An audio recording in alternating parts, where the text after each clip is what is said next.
বিদেশি সহায়তা বা বৈদেশিক ঋণের কথা আমরা বলছিলাম। যদি এখানে যে কথাটি ডক্টর শাহাদাত বললেন যে ঋণ দেয়া হলো স্বল্প সুদের ঋণ আমরা বলছি, কিন্তু টাকার মানটা যদি ধরে রাখা না যায় সেই স্বল্প সুদের ঋণও অনেক সময় অনেক বড় বোঝা হয়ে যায়। এবার আমরা দেখলাম যে বেশ একটা আমরা ঋণের সহযোগিতার প্রতিশ্রুতি আমরা দেখছি এডিবি থেকে, ওয়ার্ল্ড ব্যাংক থেকে। তো সেটাকে আপনি কিভাবে মূল্যায়ন করছেন? দুটো বিষয় আমি বলি। হ্যাঁ, বাংলাদেশের জন্য ঋণের সুদ কম ছিল, কিন্তু এখন কিন্তু বাড়ছে। কারণ কি দেখেন, আমাদের অবস্থান পরিবর্তন হয়েছে, অর্থনৈতিক অবস্থান। সেই কারণেই বহির্বিশ্বের বিভিন্ন ক্যাটাগরিতে আমাদের ওই রকম ক্যাটাগরাইজেশনও আমাদের পরিবর্তন হয়েছে। একটা দেখবেন যে ঋণের ক্ষেত্রে পার্টিকুলারলি বিশ্বব্যাংক যেটা করে, আমরা তো ইউএন অর্গানাইজেশনের ওই অনুযায়ী এখন স্বল্পোন্নত, তারপরে উন্নয়নশীল হব। কিন্তু বিশ্বব্যাংকের ক্যাটাগরিতে বাংলাদেশ আগে 2015 সাল পর্যন্ত লো ইনকাম কান্ট্রি ছিল।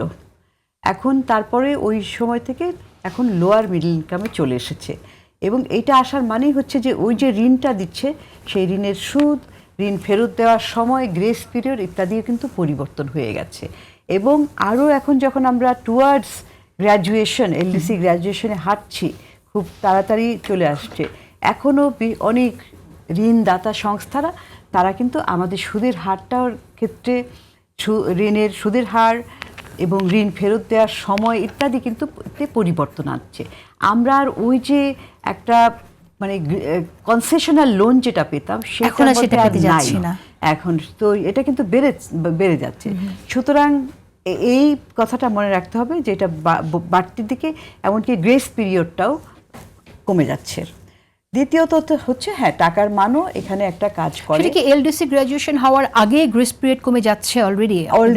কারণ আমরা মোটামুটি তো নিশ্চিত যে আগে টাইম লাইন দেওয়া আছে। সুতরাং হ্যাঁ, দেখুন ওই যে বললাম 2015 সালে তো ওয়ার্ল্ড ব্যাংকই ক্যাটাগরি করে দিয়েছে ঋণের ক্ষেত্রে, ওটা তারা ঋণ দেওয়ার জন্য এই ক্যাটাগরিটা ব্যবহার করে। তারপরে আমার 2018 সালতে আমি অর্জন করলাম যোগ্যতা যে এলডিসি থেকে গ্র্যাজুয়েট করব, এবং পরবর্তীতে 6 বছর পরে আবার দেখার পরে আবার এটা নির্ধারিত হবে যে আমরা তো 6 বছর ভালোভাবেই পার করেছি, যে সবগুলি সূচকেই ধরে রাখতে পেরেছি। সেই জন্য এখন কিন্তু এটা সিনারিওটা পরিবর্তন হয়ে গেছে আমাদের। আমরা আর ওই কনসেশনাল এর মধ্যে নাই। এবং যেটা ইন্টারন্যাশনাল যে রেটটা যে আগে ছিল লাইবর, যে হ্যাঁ, তো লন্ডন ইন্টারব্যাংক যেটা এখন একটা সোফার, তো এই রেটটাও কিন্তু এখন বেশি বাড়ছে। সেটা দিয়ে আমাদের দিতে হয়। সুতরাং ওইটা আর আমাদের সস্তা ঋণ আর আমরা পাচ্ছি না এবং পাবো না ভবিষ্যতে। সেই জন্যই গুরুত্বটা দিতে হবে যে হ্যাঁ, ঋণ আমি নেওয়ার চেষ্টা করব, বিশেষ করে বাজেট ঘাটতি পূরণের জন্য। যেহেতু এই যে ব্যাংক ঋণের উপর নির্ভর করতে গেলে আমার ব্যক্তি খাতে কোথা থেকে ঋণ পাবে, এবং এই বাজেটের পুরোটাই যে ব্যবসা বান্ধব, বিনিয়োগ বান্ধব বাজেট করার কথা বলা হয়েছে। তো এখন সরকারি যদি ব্যাংক থেকে ঋণ নিয়ে নেয়, ব্যক্তি খাত কোথায় পাবে? এবং তখন লিকুইডিটি ক্রাইসিস হলে সুদের হার আরও বেড়ে যাবে। তো সেজন্য সরকারের জন্য আরেকটা পদক্ষেপ হচ্ছে যে এক্সটার্নাল সোর্স থেকে বাজেট ডেফিসিটের জন্য, মূল বাজেট তো আমরা রাজস্ব বিভাগ থেকে, তো বাইরে থেকে আনতে হবে। বাইরে থেকে আনতে গেলে এখন যেটা বললাম, আমাদের তো বিদেশি সাহায্য, যে অনুদান, গ্র্যান্টও কমে যাচ্ছে, বিকজ ওই যে আমাদের অর্থনীতি শক্তিশালী হচ্ছে। তো সেজন্য লোনের ক্ষেত্রে আমাদের লোনের উপর নির্ভর করতে হবে।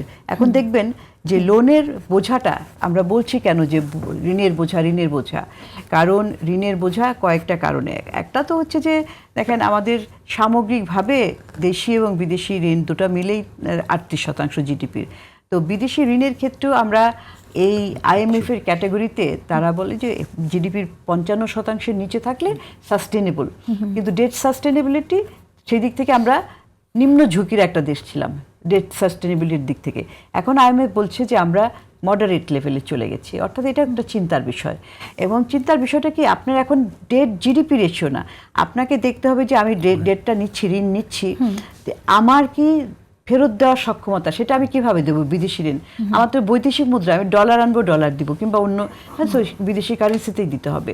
তো সেটা আমি কিভাবে অর্জন করব? আমি রপ্তানি করতে হবে, আমার রেমিটেন্স আনতে হবে, তারপরে না। তো সেইখানে আমরা কতখানি, আমার বৈদেশিক মুদ্রার রিজার্ভ তো অনেক কমে গিয়েছিল।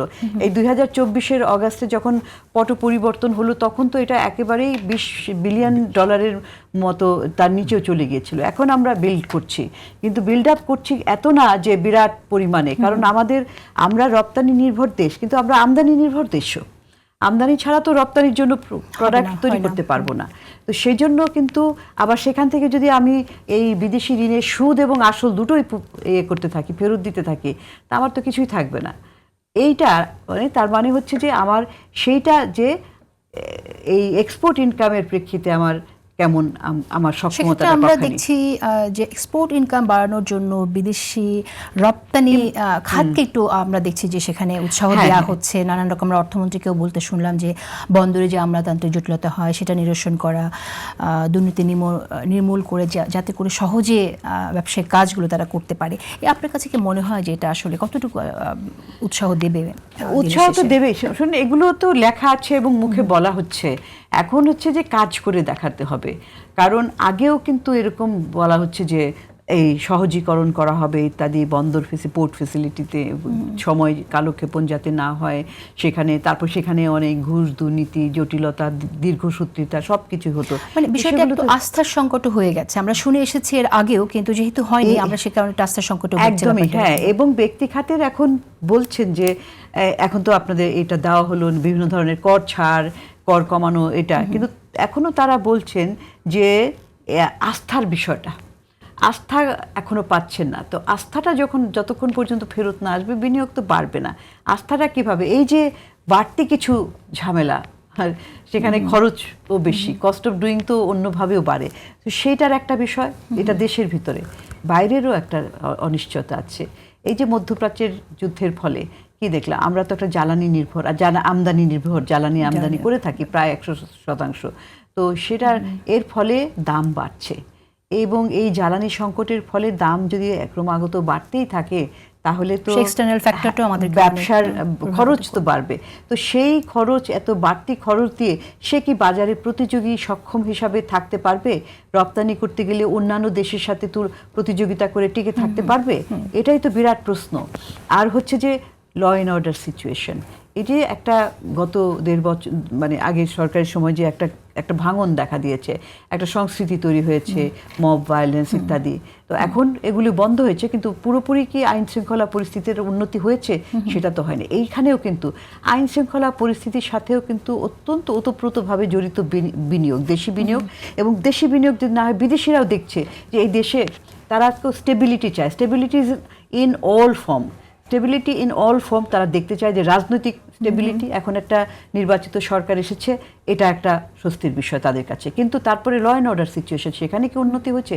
এটা একটা গুরুত্বপূর্ণ, কারণ আপনার এখানে বিলিয়ন বিলিয়ন ডলার যদি আসে, সেটার যদি নিরাপত্তা না থাকে এবং জনগণেরও, মানুষেরও নিরাপত্তা না থাকে, তাহলে কিভাবে বিনিয়োগ হবে? ওই বিষয়গুলি কিন্তু কাজে রূপান্তর করতে হবে।